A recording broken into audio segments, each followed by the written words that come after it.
Hello students, welcome to our tuition classes. आज मैं accounts में आपका न्यू चैप्टर स्टार्ट करने जा रहा हूं और वो चैप्टर है कॉन्ट्रैक्ट अकाउंट्स। तो सबसे पहले हम ये समझते हैं कि कॉन्ट्रैक्ट अकाउंट्स बनाते कौन हैं और इसकी नीड क्या है। आपने सुना होगा कोई आपको इंट्रोड्यूस करता है या आपको आखिर बताता है कि मैं कॉन्ट्रैक्टर हूँ। अब ये कौन होते हैं कॉन्ट्रैक्टर? तो ये जो होते हैं ये कंस्ट्रक्शन करने का काम करते हैं, चाहे वो बिल्डिंग कंस्ट्रक्शन हो, किसी ब्रिज का कंस्ट्रक्शन हो, कहीं पर गवर्नमेंट का कोई प्रोजेक्ट चल रहा हो। तो जो कंस्ट्रक्शन का काम करते हैं उसे और पूरा काम लेते हैं, मीन्स सिर्फ ऐसा नहीं कि वहाँ मजदूरी करते हैं, पूरा कॉन्ट्रैक्ट लेते हैं, उसे हम कहते हैं कॉन्ट्रैक्टर। सपोज करो आपके घर का ग्राउंड फ्लोर बना हुआ है और फर्स्ट फ्लोर आपको बनवाना है। आपने किसी कॉन्ट्रैक्टर को बुलाया, उसे साइज दिखाई, उसे रूम समझाए कि आपको कितने रूम बनाने हैं, कहाँ क्या क्या बनाना है, टाइल्स लगानी है या मार्बल लगाना है। आपने अपनी रिक्वायरमेंट बता दी, आप अपनी नीड उसे बताओगे, ठीक है। फिर वो आपसे मटेरियल कंफर्म करेगा कि किस टाइप का मटेरियल लगाना है एंड देन आपको वो एक प्राइस देगा, कोटेशन देगा, अमाउंट बताएगा। सपोज करो कॉन्ट्रैक्टर ने आपको अमाउंट दिया 10 लाख रुपीस, वो आपसे चार्ज करेगा और आपके घर के ग्राउंड फ्लोर के ऊपर आपको फर्स्ट फ्लोर बना कर देगा। जितने रूम्स आपने बताए, जिस क्वालिटी का मार्बल आपने बताया, जिस क्वालिटी का प्लास्टर आपने बताया, वो सब समझकर आपको एक कोटेशन दे दिया उसने 10 लाख रुपीस का। अब होगा क्या कि ये 10 लाख रुपीस आपको पेमेंट करना है और उसमें सब कुछ आ गया, रॉ मटेरियल भी आ गया, लेबर चार्जेस भी आ गए, मजदूरी भी आ गई और वो कंस्ट्रक्शन करने में जितने भी मशीन्स एंड इक्विपमेंट्स यूज होने वाले हैं वो सब कुछ ले आएगा।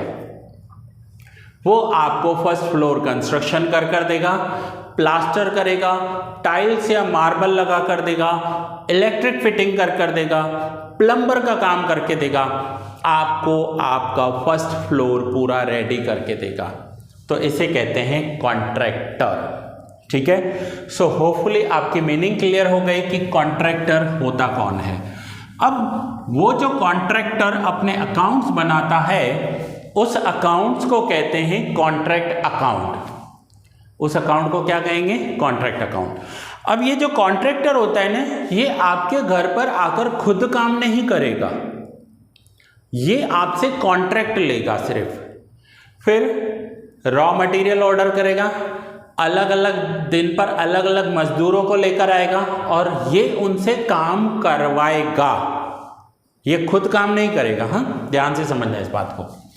अब आपको ये इसका नेम रख देते हैं मिस्टर ए। सपोज करो ये मिस्टर ए है, तो मिस्टर ए ने बहुत सारे कॉन्ट्रैक्ट ले रखे हैं, ठीक है। सो मिस्टर ए क्या करता है, सपोज करो ये उसकी फर्स्ट साइट है, साइट यानी जहां ये लोग कॉन्ट्रैक्ट लेते हैं उसे साइट कहते हैं, ठीक है। और अलग अलग अमाउंट में इसने ये कॉन्ट्रैक्ट लिए हुए हैं। अब होगा क्या कि पहले दिन यहाँ पर ये रॉ मटेरियल उतरवाएगा, फिर लेबर को लेकर आएगा। अब समझो आपके घर का फर्स्ट फ्लोर बनाना है, तो पहले ये दीवारें बनवाएगा, तो दीवार बनाने वाले मजदूर अलग होते हैं। फिर ऊपर से छत लगाई जाती है, दावा भरा जाता है, उसके मजदूर अलग होते हैं।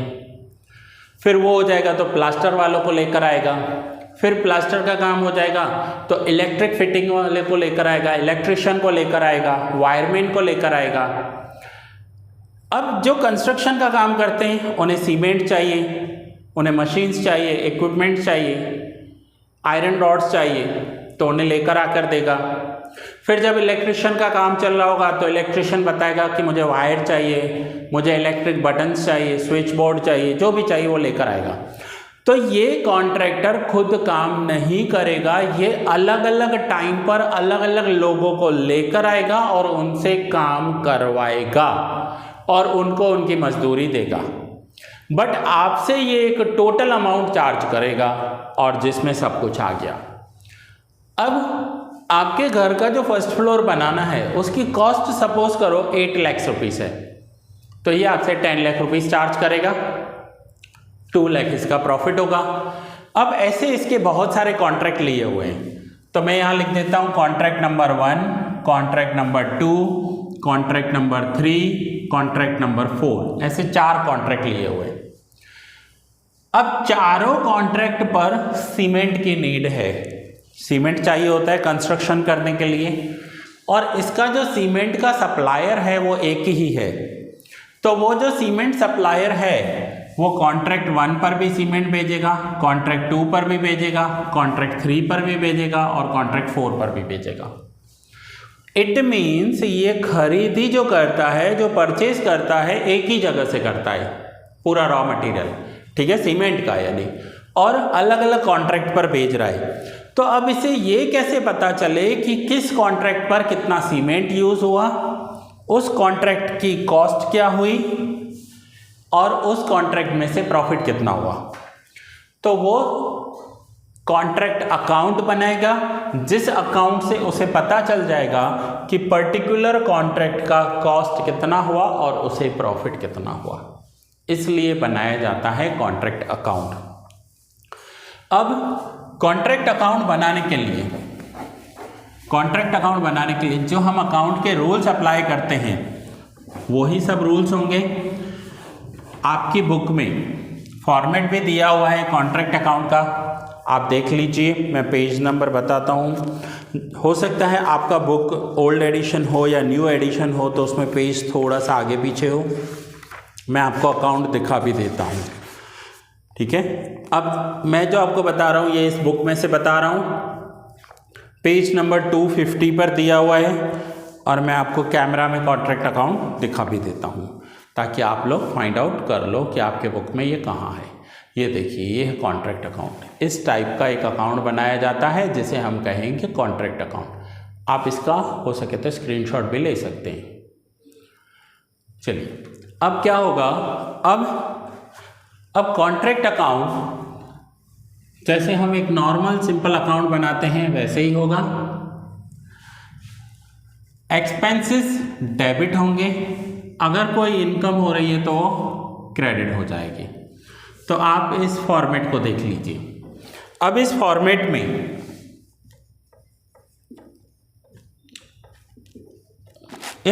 में डेबिट साइड लिखा हुआ है टू मटेरियल परचेज्ड।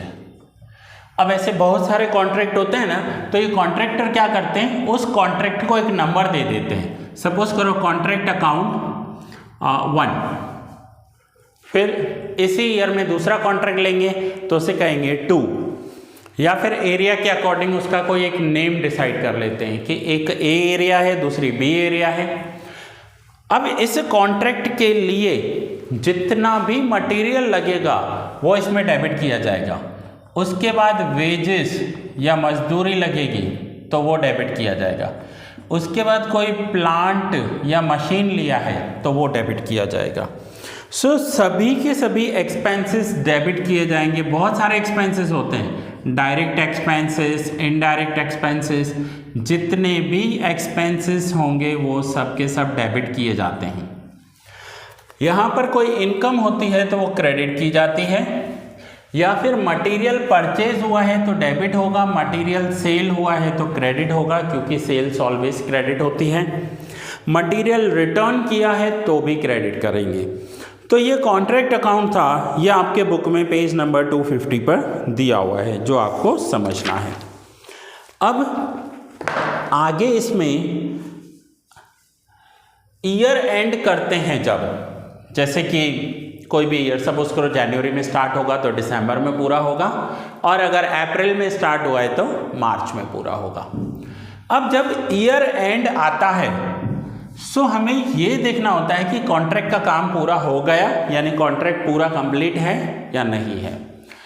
अब अगर कॉन्ट्रैक्ट का पूरा काम नहीं हुआ है तो प्रॉफिट कैसे कैलकुलेट करना है, सबसे इम्पॉर्टेंट पॉइंट वो है।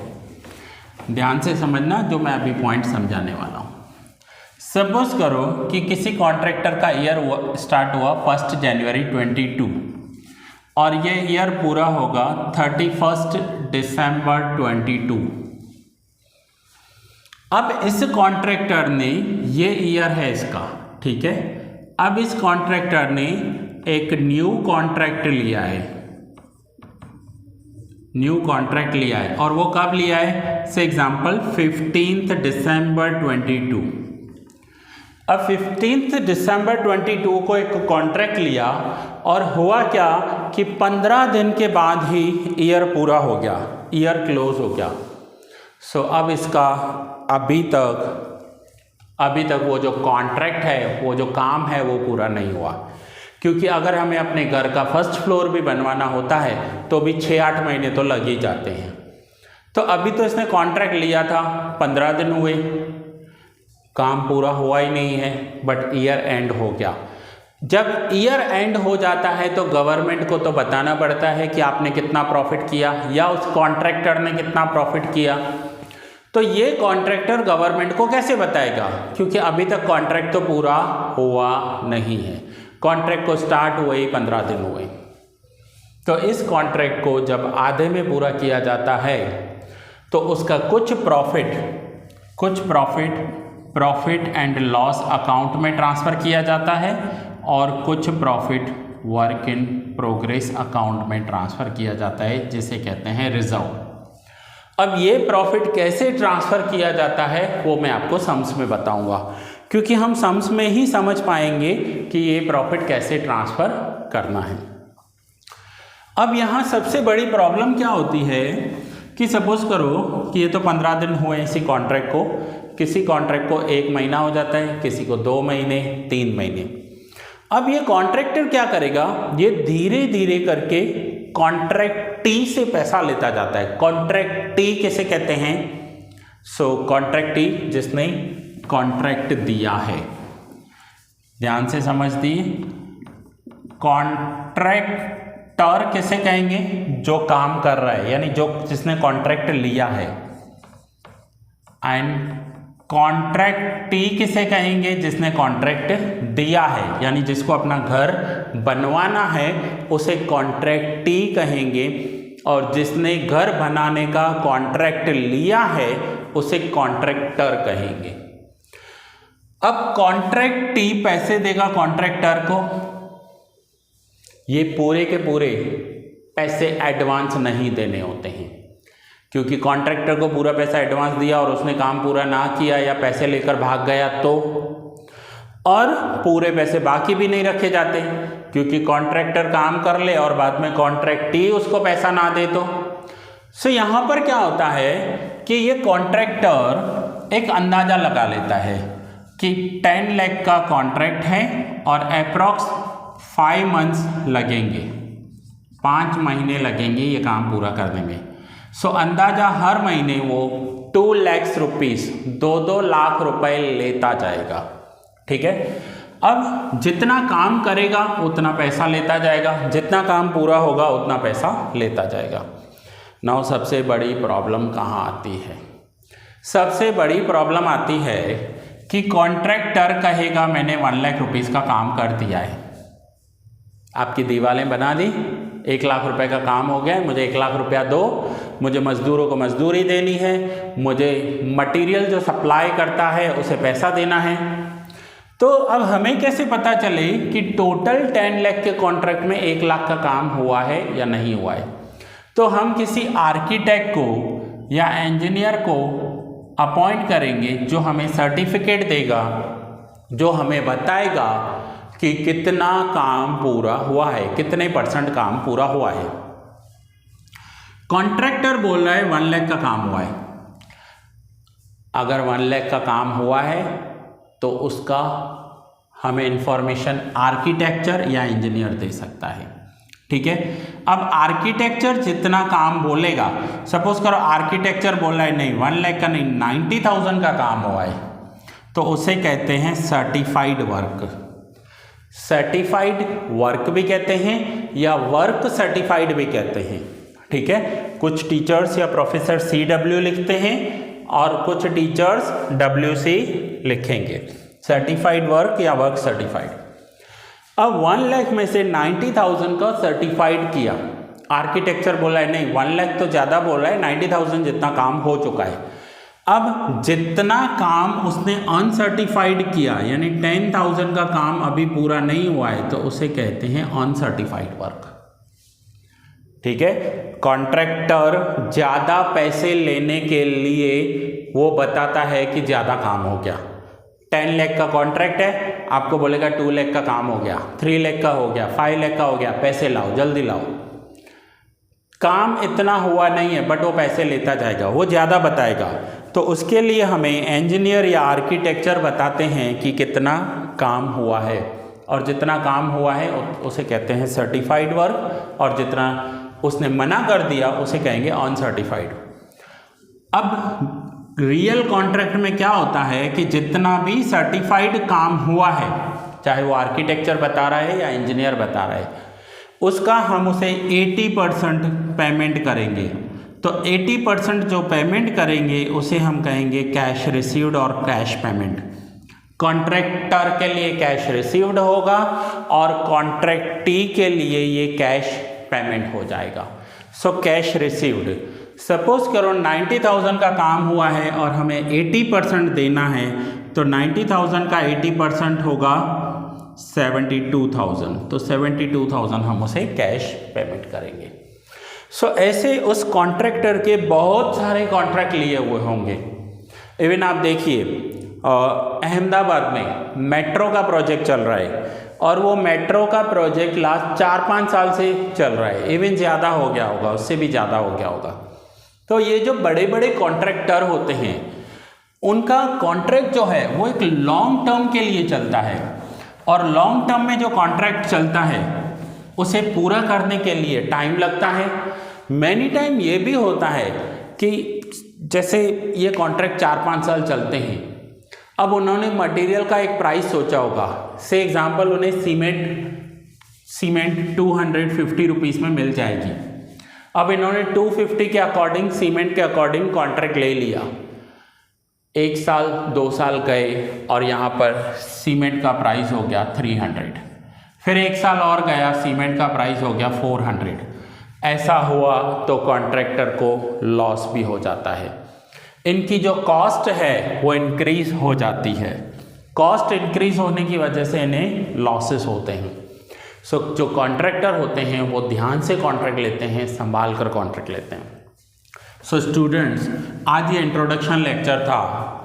मैंने आपके कुछ टर्म्स क्लियर किए। कौन कौन से? पहला तो कॉन्ट्रैक्ट अकाउंट बनाता कौन है, दूसरा कॉन्ट्रैक्टर किसे कहते हैं, तीसरा कॉन्ट्रैक्टी कौन होता है। ठीक है, सो सबसे पहला हमने फर्स्ट क्या क्लियर किया कि कॉन्ट्रैक्ट अकाउंट बनाता कौन है, तो ये कॉन्ट्रैक्टर बनाता है। कॉन्ट्रैक्टर कहते किसको हैं, तो जो कॉन्ट्रैक्ट लेता है उसे कॉन्ट्रैक्टर कहते हैं। जो कॉन्ट्रैक्ट देता है, यानी जैसे अपना घर बनवाना है या जो भी काम करवाना चाहता है, उसे हम कॉन्ट्रैक्टी कहते हैं। फिर फोर्थ हमने समझा कि सर्टिफाइड वर्क किसे कहते हैं। फिफ्थ हमने समझा अनसर्टिफाइड वर्क किसे कहते हैं। सिक्स्थ हमने समझा कि कैश रिसीव्ड किसे कहते हैं। जितना काम हुआ है, सर्टिफाइड हुआ है, उसका एक परसेंटेज दिया जाता है जिसे हम कहते हैं कैश रिसीव्ड। सो स्टूडेंट्स, ये टर्म्स आपको पता होने चाहिए। जब हम सम्स करेंगे मैं आपको आगे के भी पॉइंट्स बताऊंगा। बहुत ही अच्छा और इजी चैप्टर है। इवन यूँ समझो कि इंट्रोडक्शन आपका कवर हो गया। आप फर्स्ट सम में देखना, सिर्फ हमें एक कॉन्ट्रैक्ट अकाउंट बनाना होता है और कुछ भी नहीं बनाना होता। सो स्टूडेंट्स, ये फर्स्ट लेक्चर था। होपफुली आपको लेक्चर्स अच्छे लग रहे होंगे। अगर लेक्चर्स अच्छे लग रहे हैं तो आपको अपने फ्रेंड्स के साथ शेयर करने हैं। कभी भी लेक्चर में या किसी भी सम में कोई डाउट है तो आप मुझे 9712342616 पर कॉल या व्हाट्सअप कर सकते हैं। मैं पूरी कोशिश करूंगा आपको जल्द से जल्द आपके डाउट सॉल्व करके दूं, आपको उन डाउट्स का सॉल्यूशन भेजूं, या फिर अगर सम अच्छा होगा तो मैं अलग से एक वीडियो भी बना लूँगा। सो ये फर्स्ट लेक्चर था, इंट्रोडक्शन का लेक्चर था। ध्यान से देखना, मेरे सारे लेक्चर सीक्वेंस में देखना, आगे पीछे करके मत देखना, समझ में नहीं आएंगे। ओके। और किसी भी लेक्चर का, इवन मेरा नहीं, आपके स्कूल में, कॉलेज में, कहीं पर भी, या आप किसी का वीडियोस देख रहे हो, फर्स्ट इंट्रोडक्शन लेक्चर कभी मिस नहीं करना चाहिए। क्योंकि इंट्रोडक्शन लेक्चर में क्या होगा, अब जैसे मैं सम करूंगा, मैं आपको बताऊंगा कैश रिसीव्ड इतना हुआ है, अनसर्टिफाइड वर्क इतना है, कॉन्ट्रैक्ट अकाउंट बना रहे हैं, कॉन्ट्रैक्टी ने इतना दिया, सर्टिफाइड वर्क इतना है। तो आपको समझ में कैसे आएगा? आपने फर्स्ट लेक्चर तो मिस कर दिया, फिर आप सोचोगे पता नहीं सर क्या बोल रहे हैं, अनसर्टिफाइड वर्क, सर्टिफाइड वर्क, कौन से टर्म्स यूज कर रहे हैं, टर्मिनोलॉजी क्या है। तो ऐसा बिल्कुल मत करना। हाँ, बहुत सारे जीनियस ऐसे होते हैं कि एग्जाम के दिन लास्ट डे पर लास्ट नाइट मिलती है उन्हें, तो वो क्या करते हैं, इंट्रोडक्शन वाले लेक्चर्स नहीं देखेंगे, वो सीधा लास्ट लेक्चर पे चले जाते हैं। उन्हें लगता है लास्ट सम देख लेंगे सब कुछ आ जाएगा। ऐसा नहीं होता है, ऐसा बिल्कुल नहीं होता है। ओके, सो ये फर्स्ट लेक्चर है, लेक्चर मैं यहीं पर ही कंप्लीट कर रहा हूँ। नेक्स्ट लेक्चर से मैं आपके सम स्टार्ट कर दूंगा। होपफुली आपको ये लेक्चर्स अच्छे लगते होंगे।